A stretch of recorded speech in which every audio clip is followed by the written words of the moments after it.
Hi, good morning. I'm Patrick Pastrana. Welcome to Concept Prime.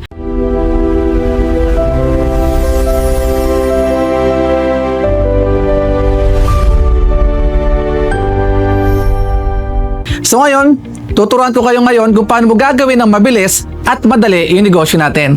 Okay? So kailangan, alam mo dapat yung 5 fingers of network marketing. Ano ba yung 5 fingers of network marketing? Kailangan 5. Okay? Una doon, tinatawag na prospecting. Prospecting, ito yung maghahanap ka ng mga taong hindi mo kakilala. Okay?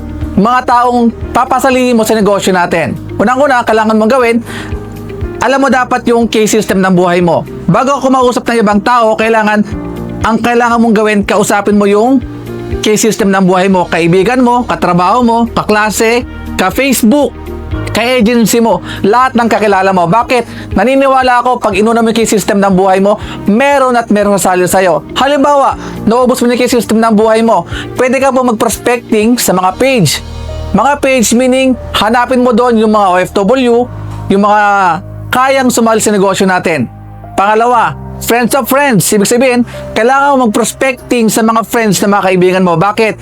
Naniniwala ako, pag nagpunta ka doon sa mga friends na mga kakilala mo, merong potensyal na sasali sa'yo. And lastly, pwede ka pong mag-check sa mga nagla-like and nagko-comment. Kasi meron doon mga active na mga nasa ibang bansa and yung mga may kapasidad sumali sa negosyo natin. Okay? Yun po yung tinatawag o pamamaraan kung paano ka mag-prospecting. Pangalawa, inviting. Inviting, dito ka ngayon mag-share ng negosyo natin. Paano ba yung inviting? May tinatawag tayo ngayon na direct approach and indirect approach. Direct approach meaning, kamustahin mo lang konti yung mga prospect na kakusapin mo and share ka na agad ang negosyo. Halimbawa, hello po ma'am, nasa ibang bansa ka di po ba? And next na gagawin mo, alam mo po ba yung Concept Prime? Ganun lang kasimple po yung tinatawag na direct approach. Pangalawa, may tinatawag tayo na indirect approach. Indirect approach, dito po papasok yung kamustahin mo muna, sang bansa siya ngayon. Ibig sabihin na indirect approach, hindi ka agad mag-o-open ng negosyo sa kanya. Okay? Sang bansa siya ngayon, ano yung ginagawa niya ngayon, ano yung habit niya, ano yung kailangan niya, ano yung paborito niyang ginagawa pag wala siyang pag free time niya, yun po yung tinatawag na indirect approach. After nun, pasukan mo po siyang ng negosyo. Halimbawa, may idea ka na po ba sa Concept Prime? Then pag wala, doon po papasok yung tinatawag na presentation. Presentation meaning, dito mo na po ngayon ibabagsak sa kanya or lalatag sa kanya yung negosyo natin. Ano ba yung mga ways para magkaroon ka ng presentation? Unang-una, sobrang importante na dapat, alam mo dapat yung negosyo. One-on-one presentation. Ibig sabihin, ka-video call mo yung prospect mo, then doon mo po ilalatag sa kanya yung negosyo natin. Ang tawag po doon, one-on-one presentation. Kung medyo mahihayin ka naman, pwede mo pong gawin, mag-send ka po ng script. Yung script na nandun po nakalagay kung paano po siya kikita, kung paano mo pipresent yung negosyo natin. And last po, pwede ka po mag-send sa kanya ng mga video about sa negosyo natin. Halimbawa, gusto mo mag-share, may nakasave kang video, isend mo lang po yun sa forward sa inbox niya. Then after mo ma-send, tanong mo po sa kanya kung meron po ba siyang tanong. Kung nagustuhan niya po yung negosyo natin. And pang-apat, may tinatawag po tayong closing. Ibig sabihin, paano mo mako-close deal yung prospect mo? Unang-una, sa close deal, kailangan po, para masabing close deal, nag-fill up po dapat siya ng form. Form, nandun yung pangalan niya, birthday, address, cellphone number, lahat po about sa negosyo niya and kung kailan po dapat siya sasali. Yung may tinatawag na fill up form. And paano ba mag-closing?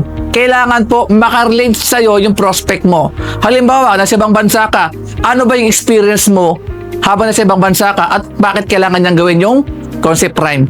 Ganun po yung tinatawag na closing. In another way, meron ka pong tinatawag na closing, senda mo siya ng mga result.